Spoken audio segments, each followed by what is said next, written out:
Kalau terjadi gempa di lautan yang paling dalam, itu bisa menyebabkan tsunami atau tidak? Karena lautan yang paling dalam itu maksudnya lautan yang paling dalam sekali. Karena lautan yang paling dalam itu maksudnya lautan yang paling dalam sekali.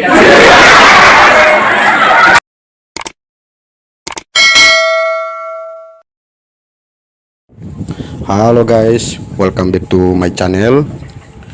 Agenda kita hari ini, kita mau berkunjung ke dua sekolah, yaitu Sekolah Menengah Pertama Negeri 54 Maluku Tengah dan Sekolah Menengah Atas Negeri 52 Maluku Tengah, dalam rangka mengadakan kegiatan BMKG Goes to School, yaitu suatu kegiatan yang kami lakukan dengan tujuan untuk bersosialisasi atau memperkenalkan BMKG kepada para siswa dan siswi baik tingkat SMP maupun SMA.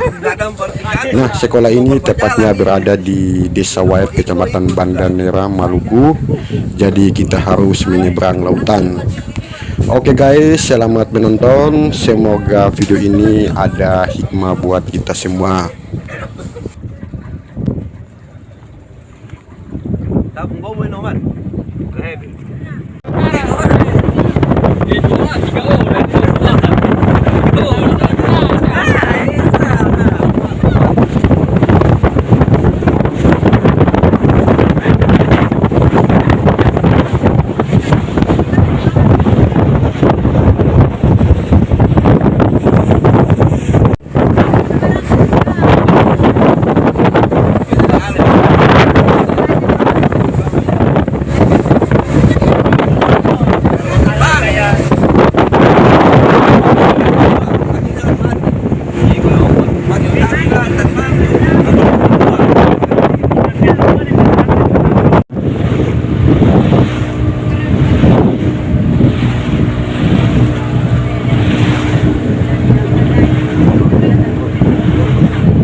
Oke, dari semua kita pertama-tama kita cek semangat dulu ya.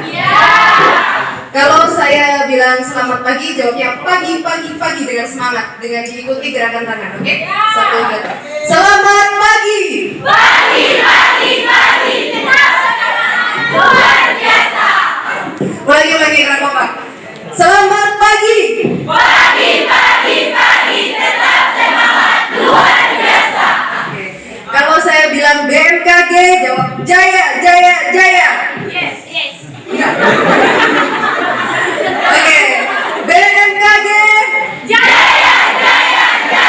Yes.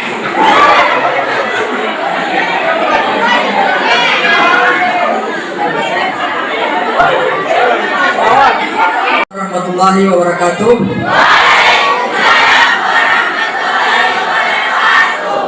Selamat pagi, salam sejahtera untuk kita semua. Yang terhormat Bapak Kepala Sekolah SMA 52 Maluku Tengah atau yang mewakili. Yang terhormat Bapak Kepala Sekolah SMP Negeri 54 Maluku Tengah atau yang mewakili. Yang terhormat Bapak Kepala Stasiun Meteorologi Banda Neira, Bapak Ibu Guru, serta rekan-rekan yang saya hormati, dan juga teman-teman adik-adik SMA Negeri 52 Maluku Tengah dan SMP Negeri 54 Maluku Tengah yang saya kasih. Pertama-tama mari kita panjatkan puji syukur kehadirat Allah Subhanahu wa taala, Tuhan yang Maha Kuasa, karena atas berkat rahmat dan karunia-Nya kita bisa berkumpul di sini guna mengikuti acara kami, yaitu acara sosialisasi tentang pengenalan apa itu meteorologi yang berbicara tentang cuaca, geofisika yang berbicara tentang gempa bumi, klimatologi yang berbicara tentang iklim, sekaligus pengenalan kampus kedinasan yang dimiliki oleh BMKG, yaitu Sekolah Tinggi Meteorologi, Klimatologi dan Geofisika atau STMKG. Untuk tidak membuang-buang waktu, kita langsung saja. Yang pertama, kita beri kesempatan kepada Bapak Kepala Stasiun Meteorologi untuk memberikan sedikit kata sambutan untuk dalam membuka acara ini. Kepada Bapak Kepala Stasiun Pak Keris Kainama SSI, saya persilahkan. Ya, Assalamualaikum warahmatullahi wabarakatuh. Yang saya hormati Bapak Kepala Sekolah SMA Negeri 52 atau yang mewakili, Bapak Kepala Sekolah SMP 54 atau mewakili, Bapak Ibu Guru yang boleh hadir di tempat ini, kemudian rekan-rekan dari Stamet Banda, serta adik-adik yang saya kasihi, terima kasih banyak. Pertama-tama kami ucapkan untuk melakukan kegiatan sosialisasi di hari ini. Jadi untuk seperti sudah dijelaskan tadi oleh MC bahwa kegiatan kami hari ini kami ingin mengenalkan apa itu BMKG, apa yang kami kerjakan, kemudian pentingnya cuaca maupun gempa dan tsunami. Mengingat kita ini Pulau Banda ini kan dikelilingi oleh lautan, jadi ada sangat berpotensi untuk terjadi gempa maupun tsunami. Jadi kami di sini ditugaskan oleh negara juga untuk memberi edukasi kepada masyarakat, dalam hal ini kepada adik-adik, untuk bagaimana jika hal-hal itu terjadi, apa yang harus kita lakukan, langkah-langkah mitigasi apa yang harus kita lakukan. Jadi di saat ini rekan-rekan yang hadir ini, kami semua lihat Bapak Ibu ini semua lulusan dari sekolah STMKG, Sekolah Tinggi Meteorologi, Klimatologi dan Geofisika yang ada di Jakarta. Jadi sekalian kami ingin memperkenalkan hal itu kepada adik-adik, siapa tahu setelah dari SMA ini ingin berminat untuk masuk sekolah kami. Jadi ini sekolahnya gratis, pendidikannya gratis. Adik-adik juga nanti akan pakai pakaian dinas, gaya lah sedikit, hidup di Jakarta selama 4 tahun. Jadi selesai sekolah, adik-adik juga akan langsung kerja seperti bapak ibu yang di tempat ini. Jadi itu mungkin pembukaan dari saya. Sekali lagi saya atas nama Stasiun Meteorologi Banda Neira ingin mengucapkan banyak terima kasih kembali kepada Bapak, Ibu Guru SMP dan SMA yang telah mengizinkan kami untuk melaksanakan kegiatan di hari ini. Semoga kegiatan di hari ini mendapat perjalanan dengan lancar sampai pada selesai. Terima kasih. Assalamualaikum warahmatullahi wabarakatuh. Waalaikumsalam warahmatullahi wabarakatuh. Terima kasih Pak Kepala Stasiun. Selanjutnya kesempatan saya berikan kepada Bapak Kepala Sekolah SMA Negeri 52 Maluku Tengah atau yang mewakili untuk memberikan sedikit kata sambutan. Kepada Bapak kami persilakan. Terima kasih. Assalamualaikum warahmatullahi wabarakatuh. Waalaikumsalam warahmatullahi wabarakatuh. Yang saya hormati Bapak Kepala Stasiun BMKG Banda Neira, kemudian staf beserta stafnya yang sungguh luar biasa pada hari ini dengan halangan jarak, tapi tetap semangat untuk sampai di sekolah kami yang sederhana ini. Terima kasih Pak, Bapak Ibu sekalian. Yang berikut yang saya hormati juga Bapak Ibu para staf Dewan Guru SMA Negeri 52 Maluku Tengah, yang mana telah mengatur tempat yang sederhana ini untuk kita gunakan dalam kegiatan kita pada hari ini. Mungkin tidak banyak yang ingin saya sampaikan. Saya ingin menyampaikan satu hal yang dititipkan oleh Bapak Kepala Sekolah, bahwa beliau sangat senang sekali dengan adanya kunjungan ini, sehingga nantinya akan berdampak pada siswa-siswi kami yang ada di sini. Terkhususnya juga nanti untuk siswa-siswi yang ada di SMP 54 Maluku Tengah.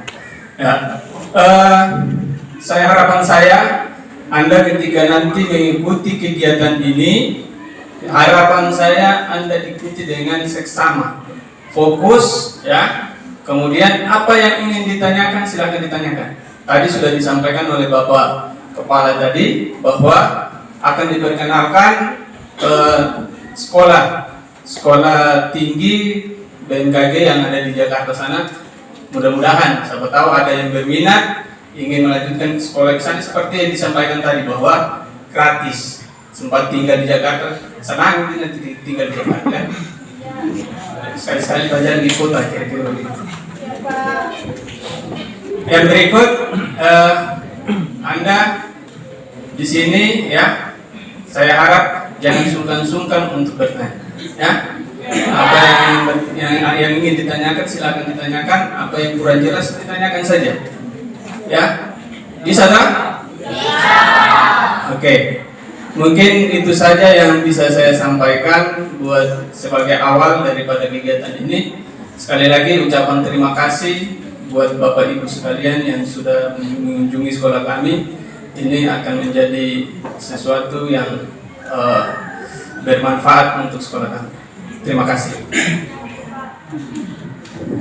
Terima kasih Bapak yang mewakili Kepkepsek SMA Negeri 52 Maluku Tengah. Selanjutnya mungkin ada pihak dari sekolah SMP Negeri 54 Maluku Tengah, Bapak Kepsek atau yang mewakili yang mungkin ingin memberikan kata sambutan.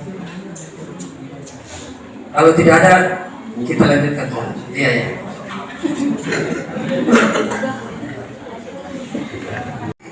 Penyampaian materi tentang cuaca dan iklim yang disampaikan oleh Ibu Yola Ifwandika. Nanti setelah penyampaian materi ada sesi pertanyaan. Adik-adik jangan malu-malu untuk bertanya, tapi nanti diarahkan setelah penyampaian semua materi. Baik, kepada Ibu Yola saya persilakan untuk menyampaikan materi.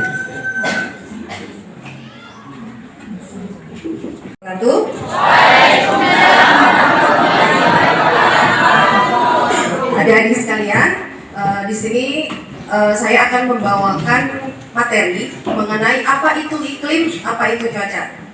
Sebelumnya kita kenalan dulu apa itu BMKG. Oke. Ini outline kami. Apa itu BMKG? Ada yang tahu? BMKG itu adalah singkatan dari Badan Meteorologi, Klimatologi, dan Geofisika. Oke. Yang di sebelah sini kelihatan ya? Kelihatan kan?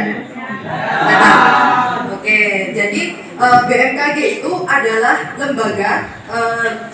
lembaga pemerintah non kementerian. Jadi dia langsung berada di bawah presiden, gitu ya. Terus ada tupoksinya, apa sih tugasnya BMKG itu?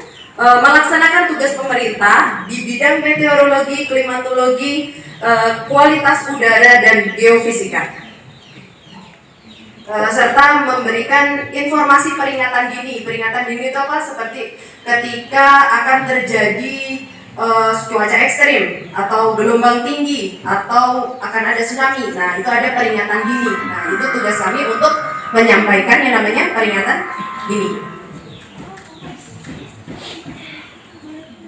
Nah, meteorologi itu apa sih? Meteorologi itu adalah gejala alam yang berkaitan dengan cuaca. Kalau klimatologi adalah gejala alam yang berkaitan dengan iklim. Kalau geofisika adalah gejala cuaca yang berkaitan dengan gempa bumi tektonik, Gempa bumi ada dua ya, ada tektonik, ada vulkanik. Yang belajar geografi pasti tahu kan? Iya. Belum? Oh sudah. Nah, Provinsi Maluku. Jadi BMKG itu bukan hanya cuaca saja, ada yang seperti yang dibilang tadi, cuaca juga meliputi cuaca penerbangan, kemudian ada iklim, ada gempa bumi dan tsunami, kemudian kemaritiman yang ngurusin gelombang laut, kemudian cuaca sinoptik itu cuaca sekitar, cuaca yang ada di tempat itu diamati. Nah, ini profil dari Stasiun Meteorologi Banda Neira. Sudah ada yang pernah tahu kantor ini? Sudah pergi ke daerah ya? Letaknya di sebelah mana? Oke, di lapangan pesawat ya.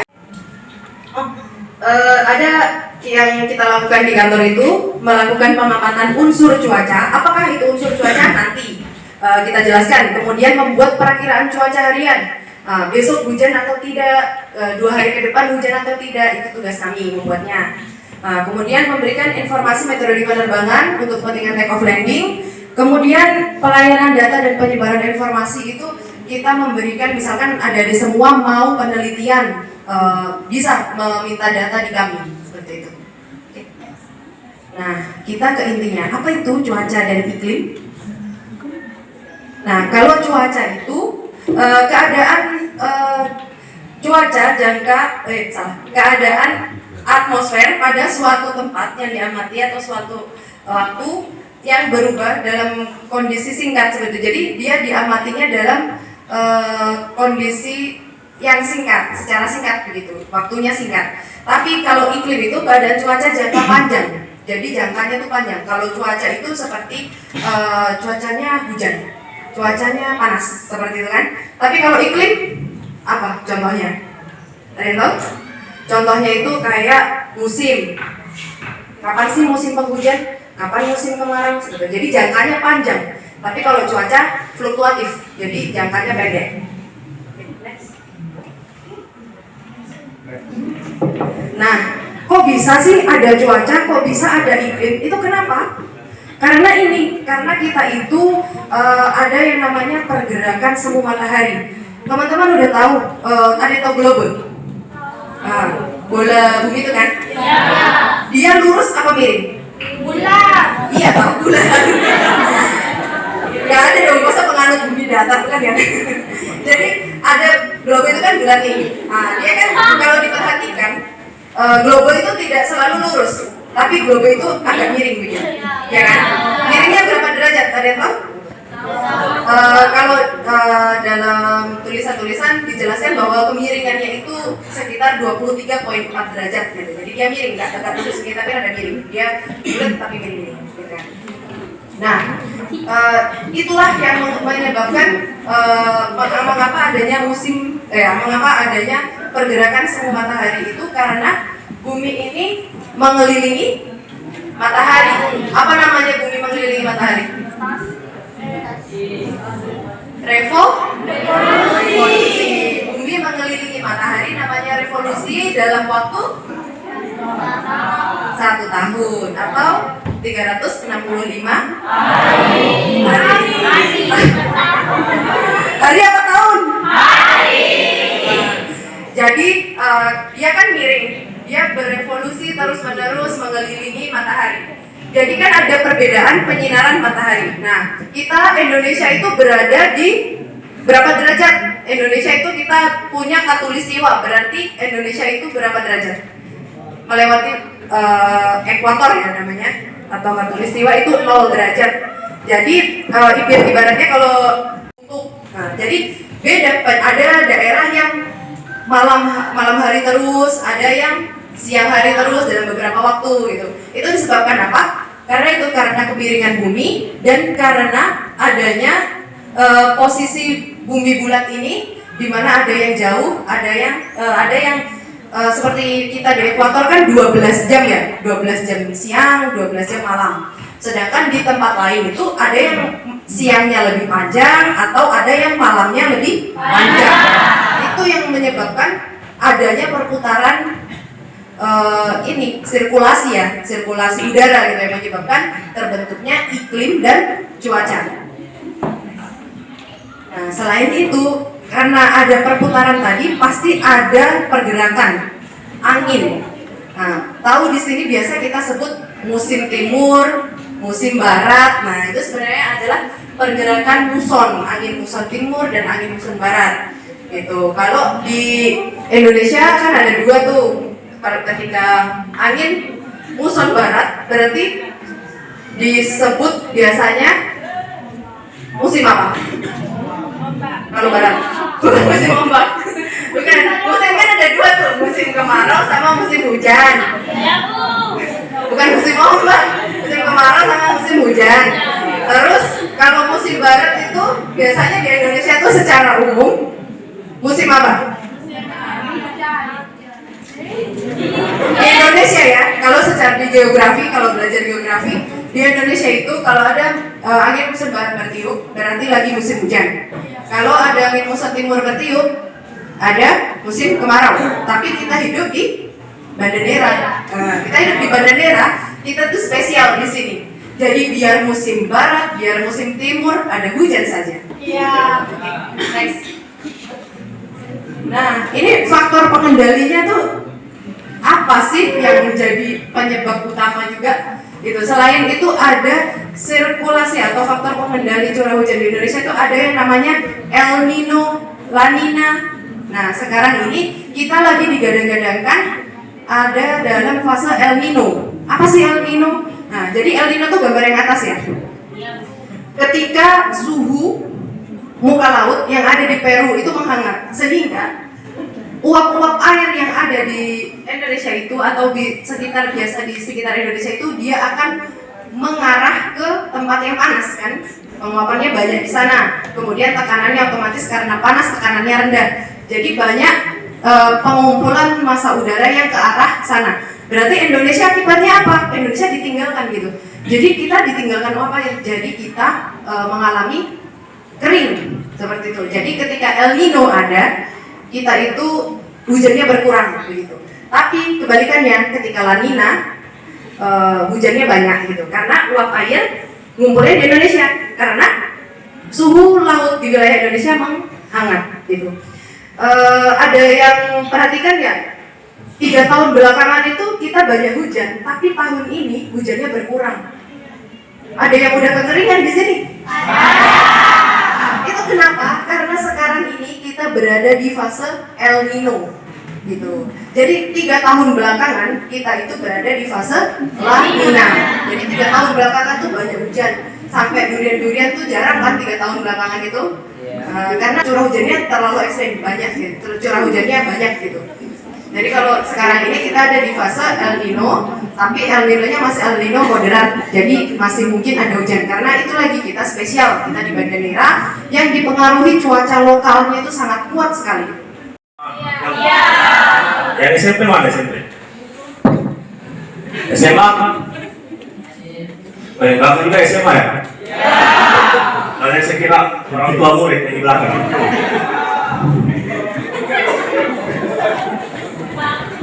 Baik. Jadi saya panggil adik-adik saja ya. Iya. Mungkin umurnya tidak beda jauh, cuma beda 1-2 tahun saja umurnya. Akhirnya tadi sudah dengar beberapa tugas-tugas dan fungsi dari BMKG yaitu memberikan informasi cuaca dan informasi iklim. Nah, selain itu masih ada lagi tugas dan fungsi dari BMKG yaitu memberikan informasi gempa bumi maupun peringatan dini tsunami. Nah, pertama, ada yang tahu nggak gempa bumi itu apa?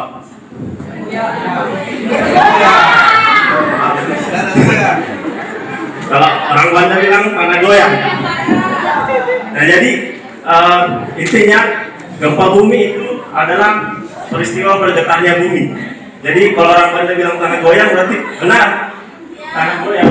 Bergetarnya bumi akibat adanya pelepasan energi di dalam bumi secara tiba-tiba. Aja. Nah, bagaimana kita tahu di mana terjadi gempa bumi itu? Bagaimana kita semua bisa tahu gempa bumi itu terjadi? Nah, untuk tahu di mana gempa bumi itu terjadi, kita bisa lihat dari dua ini yang di atas. Gempa bumi itu ada yang namanya epicenter maupun hipocenter. Epicenter itu apa? Epicenter itu adalah titik yang ada di permukaan bumi yang tegak lurus dengan pusat gempa bumi yang ada di dalam bumi. Lalu sementara untuk hipocenter itu adalah pusat titik gempa. Jadi bedanya epicenter sama hipocenter itu, kalau epicenter itu di permukaan bumi dan hipocenter berada di dalam bumi. Lanjut. Kenapa gempa bumi terjadi? Kenapa kira-kira?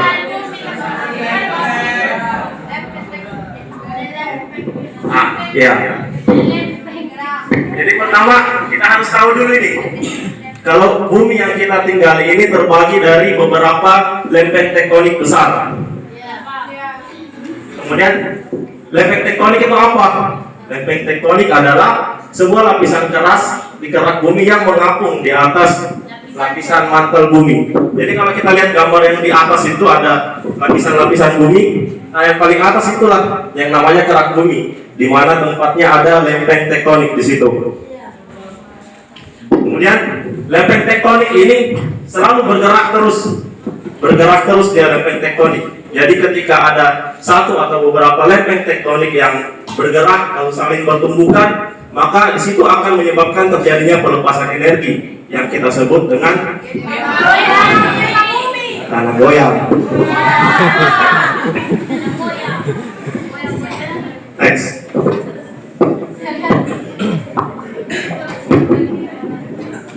Nah, gempa bumi itu punya beberapa ciri-ciri, punya karakteristik dan parameternya. Karakteristik gempa bumi itu ada 5. Yang pertama, terjadi di lokasi tertentu. Seperti bisa lihat di gambar ini. Gambar sebelah. Ini terjadinya di mana? Dilihat. Di Banda. Lalu gempa bumi itu berpotensi terjadi kembali. Jadi ketika kita merasakan sebuah gempa yang besar, kita tidak harus tidak senang langsung, karena masih bisa potensi untuk gempa bumi itu terjadi. Ada gempa susulan selanjutnya. Lalu gempa bumi itu belum dapat diprediksi.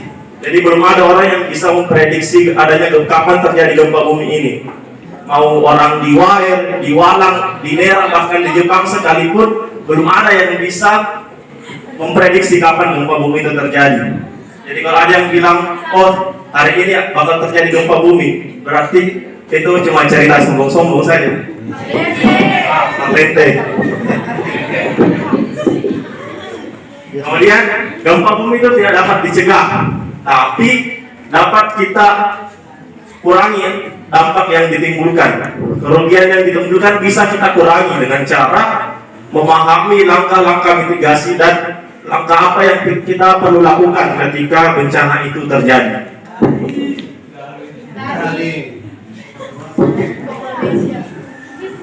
Oke, lanjut. Parameter gempa bumi itu ada 4. Yang biasa kita sampaikan ada 4 parameter gempa bumi.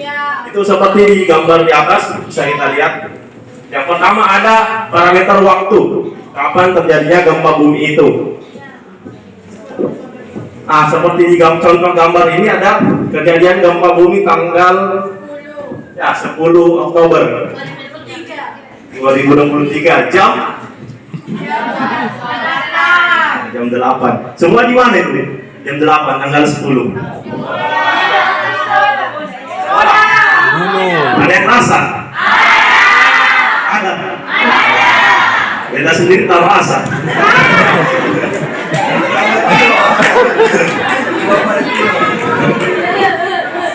Kemudian turun. Oke, sebelum lanjut biar paham kita nonton video dulu.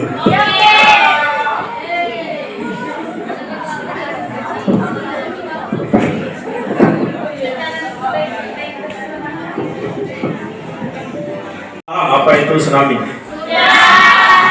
apa yang kalian tahu soal tsunami? Dari video tadi, apa yang sudah diketahui? Gelombang. Terus?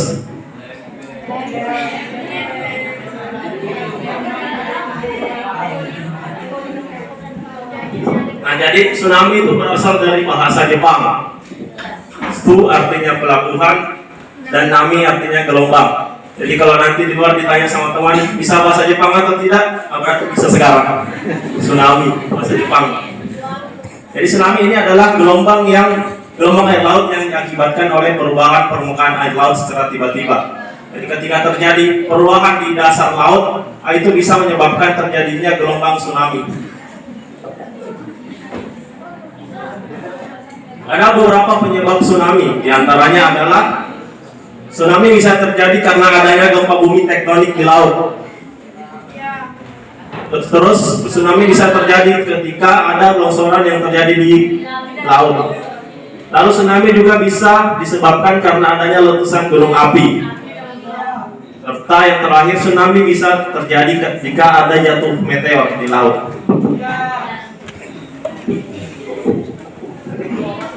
Lalu bagaimana tsunami itu bisa terjadi?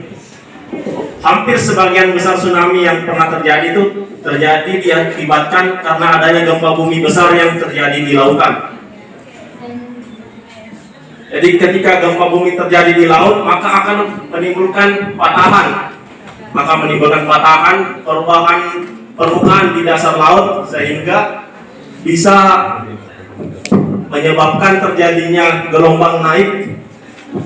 Nah, gempa yang mana yang bisa menimbulkan tsunami? Gempa yang bisa menimbulkan tsunami adalah gempa yang besar, gempa besar dengan kekuatan magnitudo di atas 7. Kalau kemarin gempa tanggal 10 itu masuk kategori mana? Bisa tsunami atau tidak? Tidak. Kemudian kedalaman gempa dangkal di bawah 70 km. Lanjut. Nah, ini merupakan wilayah-wilayah yang pernah terdampak tsunami di Indonesia.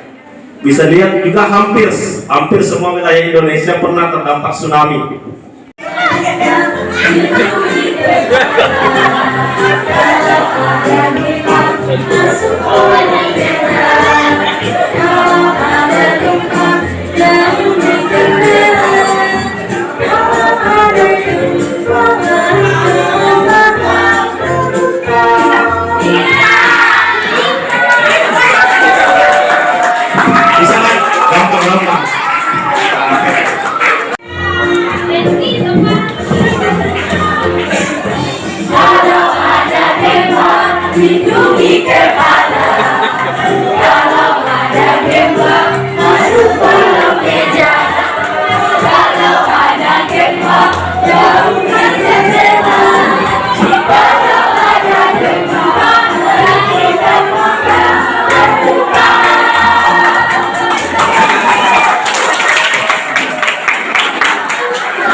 Kita cek semangat dulu ya, pada lo yuk. Selamat pagi. Pagi, tetap semangat, luar biasa. Oke, mantap. Oke, selanjutnya kita lanjut ke sekolah kedinasannya BMKG. Itu namanya SDMKG. Jadi sebelumnya di sini adik-adik udah pada tahu apa belum ini SDMKG? Jadi ini SDMKG, kepanjangan dari SDMKG sendiri, Sekolah Tinggi Meteorologi, Klimatologi, dan Geofisika. Jadi ini merupakan perguruan tinggi kedinasan yang berada di bawah BMKG langsung. Untuk lokasinya berada di Pondok Betung, Tangerang Selatan. Nah, ini untuk lokasi SDMKG sendiri, jadi masih di kawasan Jabodetabek. Bidang cuaca, jadi rata-rata meteorologi ini merupakan prodi yang di pendidikannya itu belajar tentang tata cara pengamatan cuaca, perakiraan cuaca, dan selanjutnya klimatologi. Kalau klimatologi dari namanya kita sudah tahu ini merupakan iklim. Jadi bedanya klimatologi dan meteorologi ini di segi waktunya. Jadi untuk iklim ini jangka panjang. Oke. Selanjutnya geofisika. Kalau geofisika tadi sudah dijelaskan, ini bagian dari gempa bumi dan tsunami. Dan selanjutnya ini instrumentasi. Kalau untuk instrumentasi sendiri, ini merupakan tekniknya dari SMKG atau bagian alat. Jadi yang berperan dalam bagian operasional alat-alat. Kalau alat-alat dari BMKG ada yang rusak, nah jadi di jurusan instrumentasi inilah yang memperbaiki. Oke, next. Nah, untuk di SMKG sendiri ada 2 kategori, yaitu jadwal pendidikan ataupun apa yang dilakukan di SMKG. Yang pertama ada kegiatan akademik dan yang kedua ada kegiatan ketarunaan.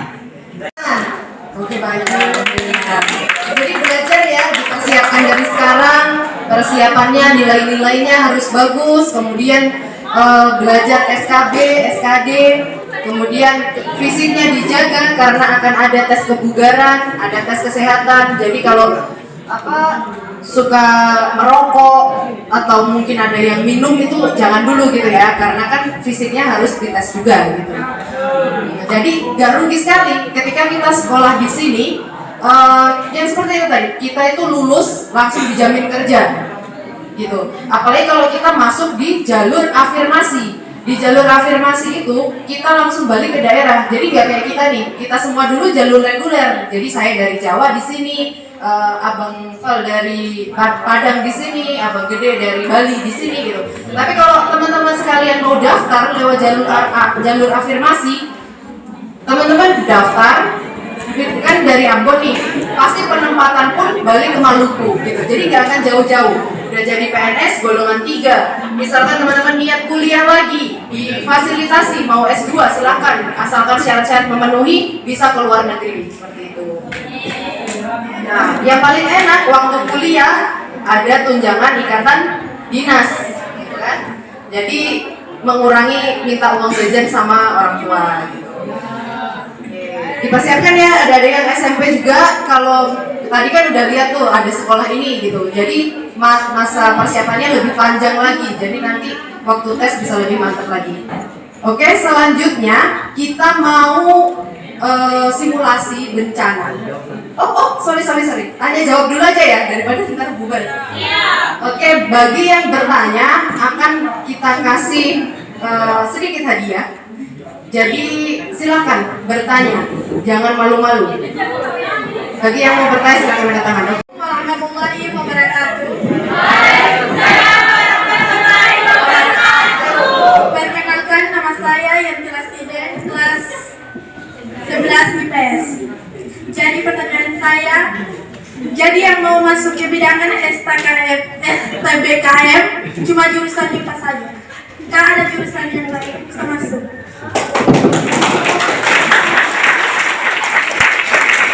Bahwa tadi syaratnya itu semua jurusan bisa, mau SMK, MA, SMA, mau IPS, mau IPA, mau teknik apa saja bisa masuk. Yang jelas teman-teman harus mampu melewati tesnya, karena tesnya yang seperti yang tadi tuh ada SKD, ada SKB, dan SKB-nya itu ada pelajaran fisikanya gitu. Jadi teman-teman biarpun dari IPS kalau mau masuk atau dari jurusan lain mau masuk, dari bahasa mau masuk juga bisa, asalkan teman-teman pas SKB-nya itu bisa tembus gitu, bisa lulus gitu. Jadi kalau nilainya itu memenuhi pasti bisa. Karena ketika ada nilai sama, yang dilihat itu siapa sih yang fisikanya lebih tinggi gitu. Saya belajar fisika. Tapi pas SMP pernah belajar dong pastinya. Pas SMP pasti belajar. Bisa. Kan yang dites cuma ini. Iya, yang dites itu bukan yang susah-susah ya, bukan kayak kebidanan fisika banget gitu enggak, tapi secara umum.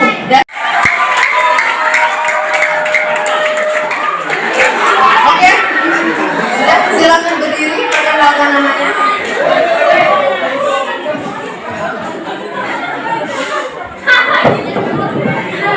Assalamualaikum warahmatullahi wabarakatuh.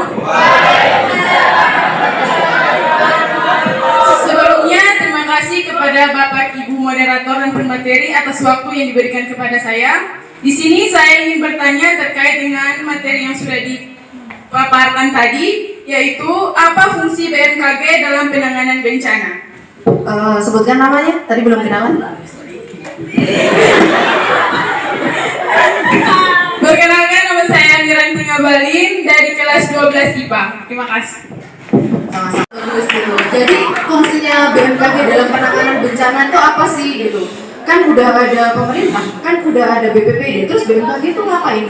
Kita itu mengeluarkan, nah yang namanya tadi itu apa? Peringatan dini.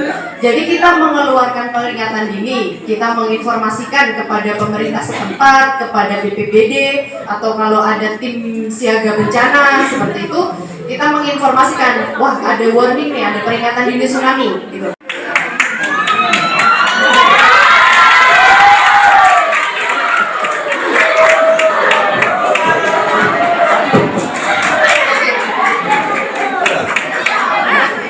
Oke, selanjutnya Ingin menanyakan dua pertanyaan. Yang pertama, mengapa di daerah kami tidak ada pos BMKG? Soalnya kan daerah kami ini daerah pelosok. Yang kedua,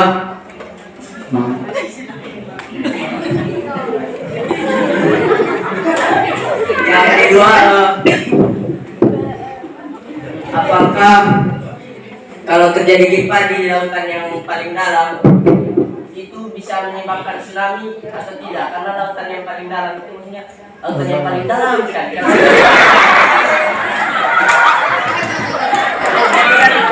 pakai mic saya, nggak kedengeran. Mic-nya mana mic? Tanggal 8 bulan 10 itu gempanya 12 km. Jadi kedalamannya lautannya 12 km, jadi tidak menyebabkan tsunami. Apakah kira-kira kalau gempanya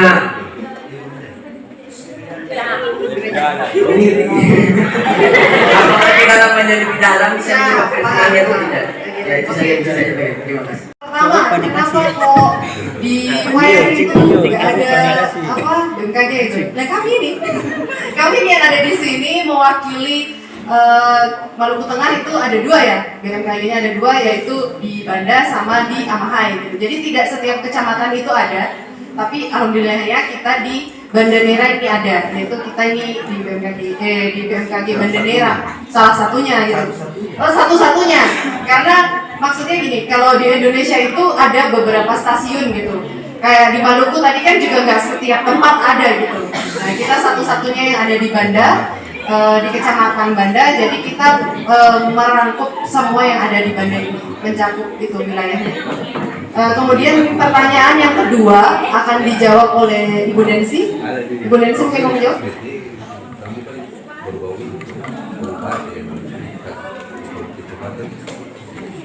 Ya, assalamualaikum warahmatullahi wabarakatuh. Terima kasih atas jawabannya. Yang tanya tadi, jawaban. Yang bertanya tadi yang mana? Coba berdiri. Oke. Siapa tadi? Muhammad ya? Oh ya. Saya mencoba menjawab pertanyaannya yang tadi. Pertama, kita harus pahami dulu kedalaman gempa di sini berbeda dengan kedalaman laut. Kalau tadi kan dia bilang cuma 12 km, ini perlu saya tegaskan lagi bahwa kedalaman gempa ini tidak diukur dari permukaan laut. Jadi gempa terjadi bukan di dalam laut, tapi di dalam bumi. Jadi penghitungan 12 km itu bukan dari permukaan laut, tapi dari dasar laut. Dari dasar laut ke pusat gempa yang berada di dalam bumi. Jadi paham deh? Ya. Jadi otomatis kalau kedalaman gempa 12 km, dia bukan di lautnya, tapi di dalam buminya. Diukur dari laut seberapa dalam pun, dari dasar laut yang dalam itu turun lagi 12 km masuk ke dalam bumi. Disitulah terjadi titik gempa tersebut. Apakah bisa menyebabkan tsunami? Bisa saja, bisa terjadi, bisa juga tidak, tergantung seberapa besar kekuatan gempa tersebut. Kalau tadi sudah dijelaskan sama Pak Fadil, kekuatan gempa yang bisa menyebabkan tsunami itu berapa? Ada yang masih ingat? Ada yang masih ingat? Tidak ada? berapa skala Richter untuk gempa yang bisa jadi salah satu syarat terjadinya tsunami? Jadi untuk terjadi tsunami harus salah satu syaratnya yaitu terjadi gempa besar dengan kekuatan lebih dari 7 skala Richter. Ingat ya, kekuatan gempa 7 skala Richter itu berbeda dengan kekuatan gempa yang Kakak merasakan waktu terjadi gempa. Misalnya di sini kan kayak kemarin gempa 10 Oktober itu, di sini rata-rata rasa semua kah? Iya. Itu rasa kuat kah pelan? Pelan. Tapi itu bukan kekuatan skala Richter. Itu kekuatannya dihitung MMI. Kekuatan yang dirasakan oleh manusia. Itu kekuatan yang dirasakan satu orang dengan orang lain pasti beda-beda. Tapi kalau skala Richter itu kekuatan yang terjadi kekuatan gempa atau gesekan yang terjadi di pusat gempanya sendiri, bukan kekuatan yang dirasakan manusia. Jadi itu sama. Nah, kalau yang kita rasakan besar, belum tentu gempa tersebut besar. Begitupun yang kita rasakan kecil atau bahkan kita tidak merasakan. Contohnya waktu tsunami di Aceh, ada yang merasa gempa di Banda? Tak rasakan, padahal itu gempa besar. Di Aceh itu hancur. Tapi manusia yang di Aceh, orang-orang di Aceh rasa gempa besar, tapi di Banda tak rasa. Begitupun gempa yang kita rasa kemarin 10 Oktober itu dirasakan oleh satu Maluku. Bahkan di Banda sendiri, kayak Pak Fadil tadi tak rasa. Mungkin lagi tidur atau lagi apa itu tak dirasakan. Oke, give applause untuk temannya. Dari SMP, ayo silakan. Perkenalkan diri, kemudian pertanyaannya. Kelas berapa?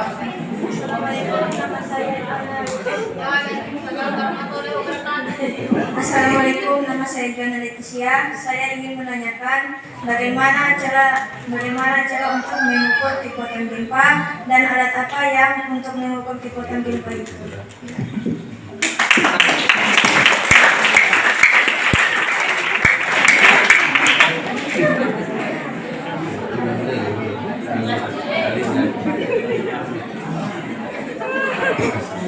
Ya, terima kasih deh, saya tidak lagi yang jawab. Izin menjawab. Alat untuk mengukur gempa itu namanya apa? Seismometer. Ya, seismometer atau seismograf. Nah, kalau dulu itu alatnya kalau dilihat di kantor di sini tidak ada, tapi kantor kebetulan di sini kantornya kantor meteorologi. Jadi kami setiap hari kegiatannya tentang cuaca. Nah, kantor geofisika kalau tentang gempa itu ada lagi sendiri namanya kantor geofisika. Geofisika di Maluku ada beberapa, tapi yang paling dekat mungkin di Ambon. Ada di Ambon, itu kantor geofisika. Di situ ada